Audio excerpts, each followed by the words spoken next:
जी बिस्मिल्लाहिर्रहमानिर्रहीम अस्सलामु अलैकुम वरहमतुल्लाहि वबरकातुहू। मेरा नाम है डॉक्टर मोहम्मद मुज़म्मिल हसन।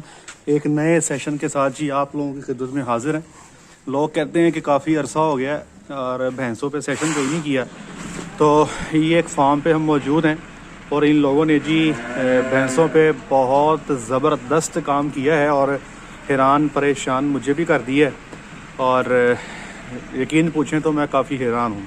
तो ये एक कटियों का प्रोजेक्ट है और मेरी इसमें दिलचस्पी बहुत ज़्यादा है और दिलचस्पी की वजह भी शायद ये है कि शायद अगर कल मैं कोई बिज़नेस करना चाहूँ या कोई कारोबार करना चाहूँ तो इतनी कोई इन्वेस्टमेंट शायद हम रखते हैं कि इस किस्म के प्रोजेक्ट को शुरू कर सकते हैं।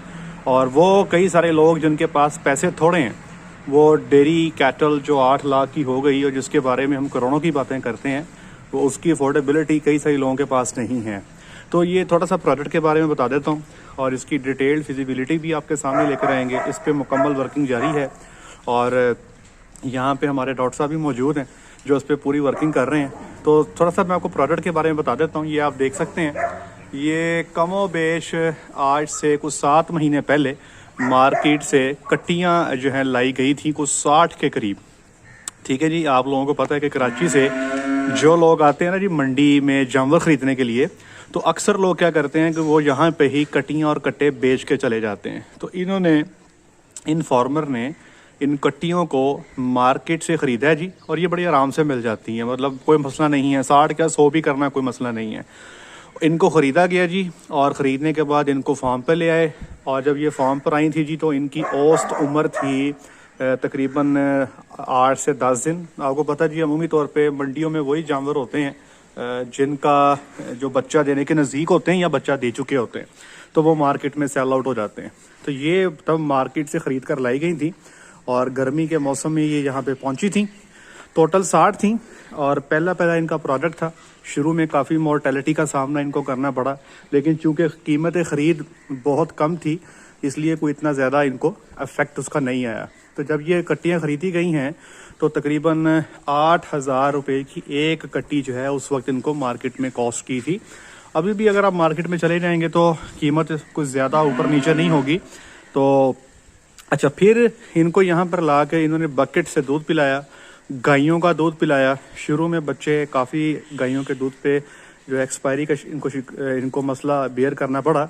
बाद में इन्होंने जो क्या किया जी कि गाय के दूध में मिल्क रिप्लेसर जो है वो शामिल करके बच्चों को पिलाना शुरू कर दिया। ठीक है जी, अब ये मिल्क रिप्लेसर कितना डालते थे, कौन सा डालते थे और बच्चों को दूध कितना पिलाते थे, कौन कौन से प्रोटोकॉल इन्होंने किए हैं, ये इंशाल्लाह मैं दोबारा एक सेशन करूँगा, उसमें पूरी डिटेल हरफ ब हरफ आपके सामने इंशाल्लाह हम लेकर आएंगे। लेकिन दिखाना मैं ये चाहता हूँ कि हम जो भैंसों पे या कट्टियों पे अमूमी तौर पे हम धब्बा लगा देते हैं कि भाई इन्होंने 2 साल पे या 2.5 साल पे जाके बच्चा देना है, तो मैं बताना ये चाहता हूँ कि भाई ये हमारी ब्रीड का कसूर नहीं है, ये मेरा कसूर है कि अगर मैं अपने जानवर को सही से फीडिंग ही नहीं कर सकता।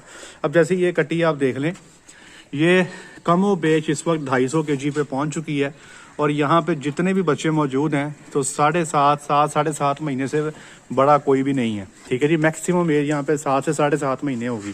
ठीक है जी, अब अगर 7.5 महीने की उम्र पे भी 250 किलो का बॉडी वेट आप देखें तो मेरा ख्याल है कि ये किसी भी तरह 14 या 15 महीने पे कंसीव करने की कैपेसिटी रखती है। और अब ज़्यादातर बच्चे देख लें, आज इनका वज़न हुआ है जी और इनका आज औसत वज़न जो निकला है वो 190 किलो है जी और मैक्सिमम वज़न जो यहाँ पे किसी बच्चे का आया वो 262 किलो है।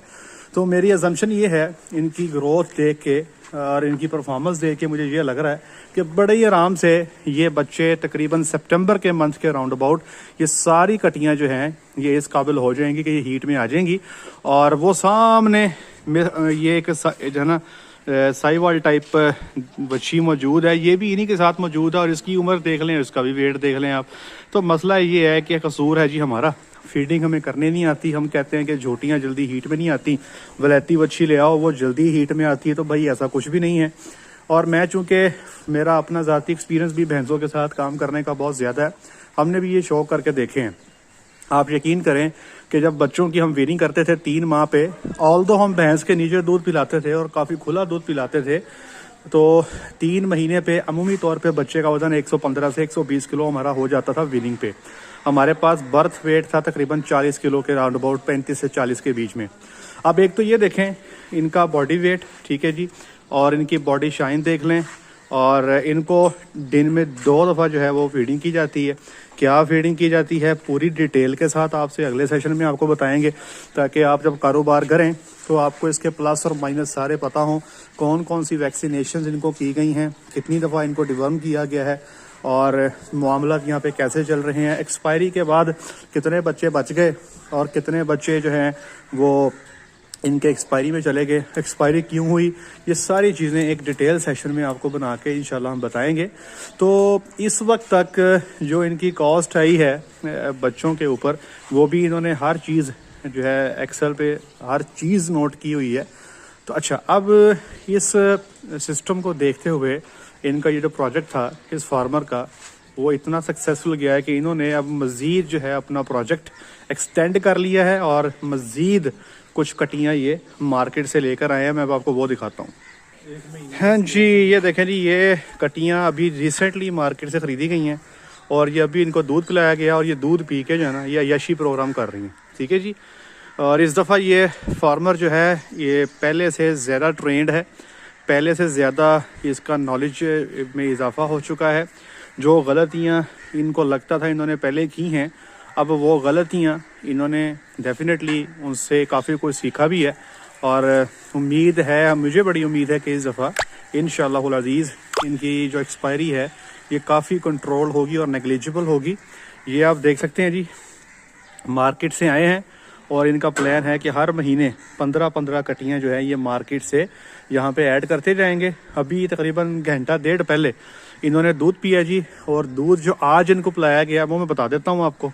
टोटल 2 दफ़ा इनको दिन में दूध पिला रहे हैं और दूध में बेसिकली क्या करते हैं कि 14 लीटर दूध लेते हैं जी, और उस 14 लीटर दूध में ये 1 किलो जो मिल्क रिप्लेसर है वो मिक्स कर देते हैं। मिल्क रिप्लेसर को डायरेक्ट मिक्स नहीं करते, मिल्क रिप्लेसर को पहले थोड़ा सा पानी में मिक्स करते हैं, उसके बाद इसको दूध में मिक्स कर देते हैं।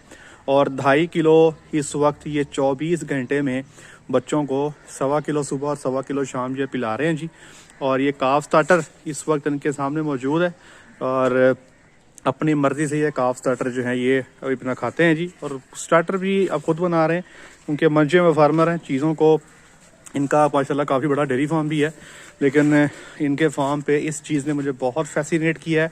और फैसिनेशन की वजह ये है कि जो इन्होंने बच्चे रेयर किए हैं और जिस कॉस्ट पे किए हैं वो ज़रा इंटरेस्टिंग है। मतलब अगर हम बच्चे का वेट गेन लेना हो और कोई बंदा मुझे कहे कि पैसे ना पूछो, मुझे बस कटियाँ बड़ी कर दो, तो शायद मैं कर दूंगा, बड़े आराम से कर दूंगा।